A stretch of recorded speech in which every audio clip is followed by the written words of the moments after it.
2018 সালে ঢাকাই সিনেমার শীর্ষনায়ক শাকিব খানকে গোপনে বিয়ে করেন চিত্রনায়িকা শবনম বুবলী। তাদের সংসার আলো করে আসে প্রথম সন্তান শেহজাদ খান বীর। বিয়ের 2 বছর পর থেকেই নায়ক নায়িকার মাঝে দূরত্বের সৃষ্টি হয়, সময়ের সঙ্গে সঙ্গে যেটা ক্রমাগত বাড়তে থাকে।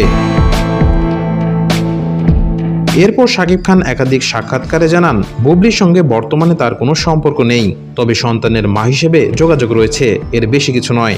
অন্যদিকে বুবলি দাবি করেন, শাকিব খান তার সন্তানের বাবা ও বর্তমান স্বামী, তাদের মাঝে মনোমালিন্য রয়েছে, তবে বিচ্ছেদ হয়নি। এসবের মাঝেই সম্প্রতি মার্কিন মুলুকে উড়াল দেন শাকিব।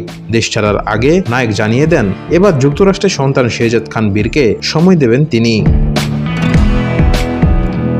শাকিব সবাইকে জানিয়ে যুক্তরাষ্ট্রে পাড়ি জমালেও অনেকটা গোপনেই বুবলিও মার্কিন মুলুকে পাড়ি জমান ছেলে বীরকে সঙ্গে নিয়ে। সেখানে গিয়ে নিউ ইয়র্কে 3 জনই ঘুরে বেড়াচ্ছেন একসঙ্গে। সম্প্রতি সামাজিক যোগাযোগ মাধ্যমে তাদের ঘুরে বেড়ানোর বেশ কয়েকটি ছবি ভাইরাল হয়েছে, যেখানে দেখা যাচ্ছে রুজভেল্ট আইল্যান্ডের শান্ত পার্কে একসঙ্গে সময় কাটাচ্ছেন শাকিব, বুবলি ও তাদের সন্তান বীর।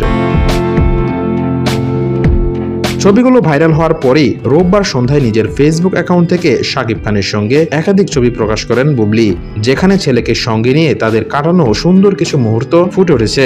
শুধু তাই নয়, বুবলির ছবিগুলোতে স্পষ্ট সকল মান অভিমান ভুলে আবারও কাছাকাছি এসেছে ঢালিউডের জনপ্রিয় এই তারকা জুটি।